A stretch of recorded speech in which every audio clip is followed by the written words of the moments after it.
I also was introduced to two wonderful writers named Joe Connolly and Bob Mosher. And they had a small little piece that I thought was delightful.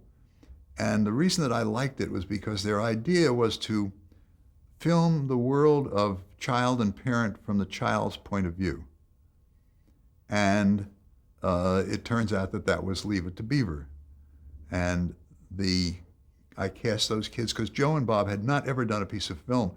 While I wasn't the most experienced film person in the world, I had done quite a few by then. And so I casted Jerry Mathis, all of the rest, Barbara Billingsley and Hugh Beaumont. And after that, they took over. Do you remember casting the kids?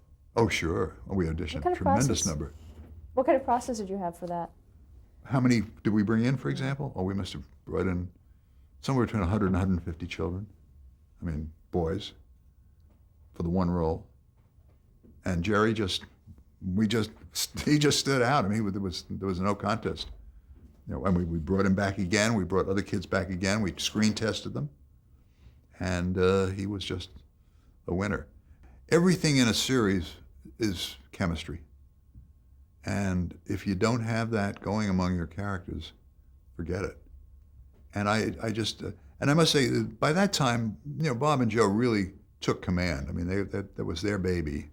And I was really, while I was executive producer and produced the pilot and watched the series, I watched it really just over their shoulders. They did it. Yeah, talk a little bit about Joe Connolly and Bob Mosher. As people? Well, Bob, you know, just on a comparative basis, Bob was much quieter. He was very soft-spoken compared to Joe. Joe was a very outgoing guy and quick-tempered, great humor, I mean, personal humor. And I had no problems working with him because I didn't stay that long. I don't know what would have happened. I don't know how working with Joe would have been over a long period of time. And that's why it was his show and Bob's show, and they had worked very closely together on it and had done other radio stuff before that. So I just let him go. And as far as I was concerned, I didn't pay much attention to it after the first 10 weeks. I would go to dailies up to that point.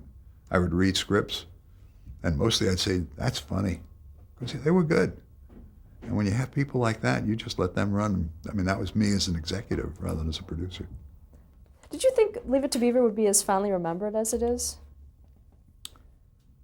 I had hoped so, but no, the answer is when you start out, the show is very small. The ratings in the beginning were not huge. It was, matter of fact, it was, as I remembered, I think it was even syndicated for a while. It was on ABC, I think later, but I think, if I'm not mistaken, it may have been syndicated the first time around. You may know more about the facts of that than I, but that's my recollection.